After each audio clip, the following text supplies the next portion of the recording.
Salut les filles, j'espère que vous allez bien. Ne faites pas attention à ma tête épouvantable. Je suis levée depuis pas très longtemps. Bref, je voulais vous faire quelques vidéos aujourd'hui car c'est férié, que je suis en congé.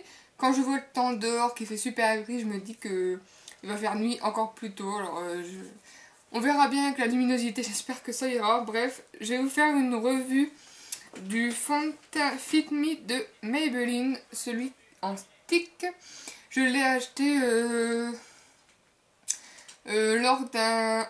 J'avais été à Monoprix et je l'avais acheté comme ça. Je vous mettrai le haul que j'avais fait en barre d'infos. Donc voilà, donc par contre, un petit conseil, ne le prenez pas à Monoprix car il est carrément plus cher qu'en grande surface. J'ai vu beaucoup de youtubeuses qui en parlaient, qui l'avaient acheté en grande surface aux alentours de 7-8 euros. Et moi je l'ai payé 14 euros, donc j'avais un peu les boules quand je l'ai su. Donc pour ma part, je l'ai en teinte 250, c'est beige soleil, je sais pas si on va voir. Ouais. Je trouve super pratique car il est en stick. Donc ça fait vraiment longtemps que je l'utilise. Ça fait depuis que je l'ai à peu près que je l'utilise, ça doit faire à peu près 3 semaines, quelque chose comme ça.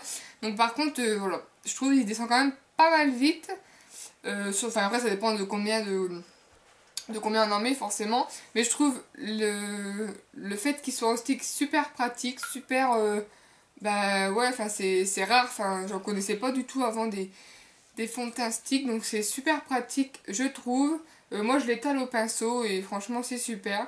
Donc en fait vous avez un petit point là au milieu qui en fait normalement qui fait un effet poudré. Du coup c'est un fond de teint qui n'a pas besoin d'être poudré. Donc moi je poudre quand même un petit peu moins qu'un autre fond de teint habituel.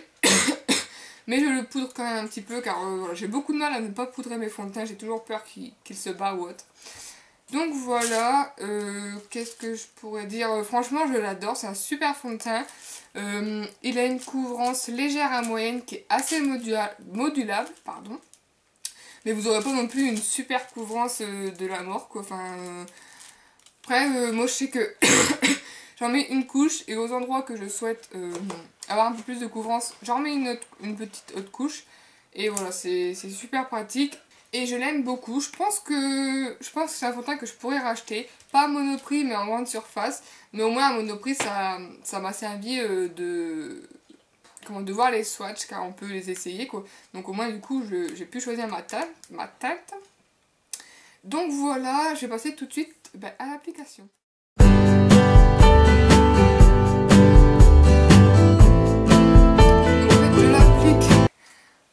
Comme ça, en espèce des espèces de traits indiens. Donc là c'est trop marrant à appliquer je trouve. Je sais pas si on... Voilà, ensuite je prends un pinceau Real Technique, donc là c'est l'expert Fast Brush. Mais sinon je crois que c'est celui-là, c'est le Buffing Brush qui va très bien mais il est beaucoup sale donc je vais pas l'appliquer. Je vais prendre celui-là et ensuite hop, je viens fondre tout ça.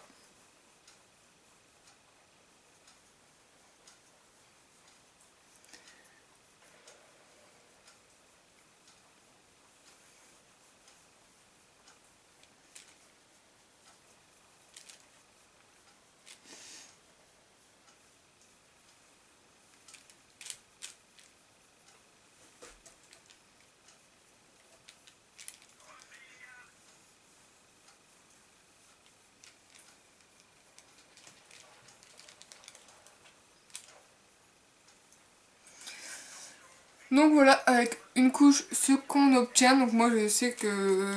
après j'ai quelques petites imperfections en ce moment, mais j'applique un correcteur par-dessus. Mais j'ai jamais assez de couvrance ici au niveau de mes taches de rousseur en fait. Donc du coup je sais que hop, j'en applique 2 traits ou un trait, ça dépend. Hop.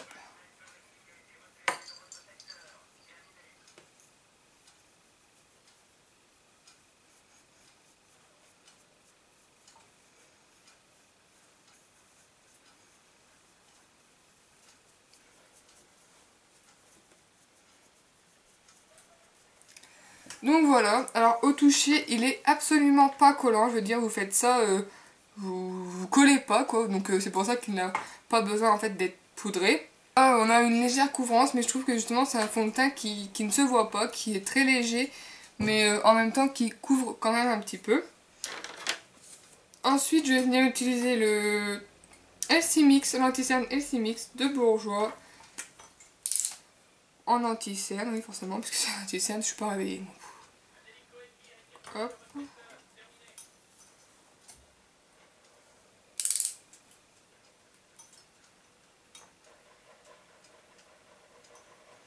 Donc j'en mets pas mal pour illuminer un peu le regard. J'en mets un peu sur les zones à illuminer. Hop. Et je vais venir estomper avec mon Beauty Blender.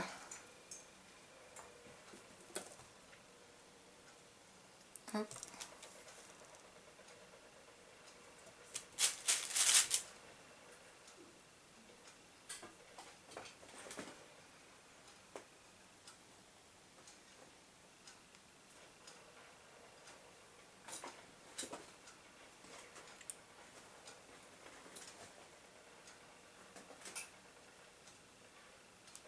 Voilà, donc ça illumine vraiment le contour de l'œil, le dessous de l'œil, je trouve. Donc voilà, et ensuite je vais prendre mon petit correcteur Kiko, c'est le full cover en teinte 03. Je vais l'appliquer au doigt sur les imperfections que j'ai à cacher.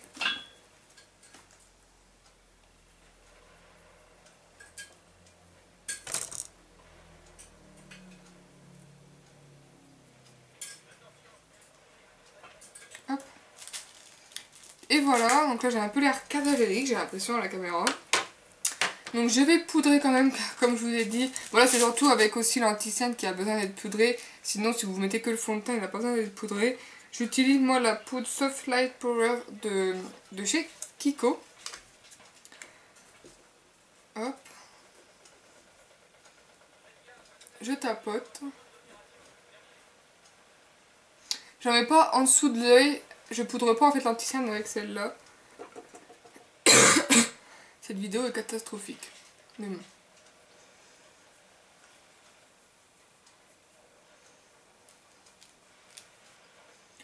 En même temps, cette poudre apporte une légère couvrance en plus, je trouve. Du coup, ce qui n'est pas mal du tout. Pour moi, j'aime toujours que ce soit bien couvrant.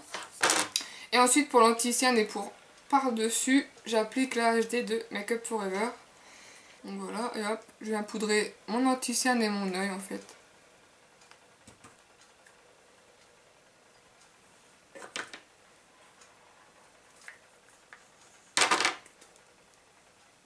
Et je vais un petit peu par-dessus.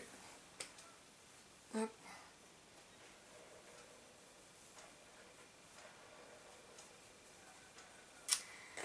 Donc voilà, là ça a l'air assez blanche à la caméra, je sais pas pourquoi. Parce que je suis pas trop blanche pourtant quand je me regarde dans le miroir. Donc voilà les filles, ce que je peux vous dire de ce fond de teint là. Dites-moi si vous l'avez essayé et ce que vous en pensez. Moi je l'aime beaucoup. Et puis voilà, je vais filmer d'autres vidéos dans l'après-midi si la luminosité me le permet. Et puis voilà, je vous fais de gros bisous et puis je vous dis à bientôt.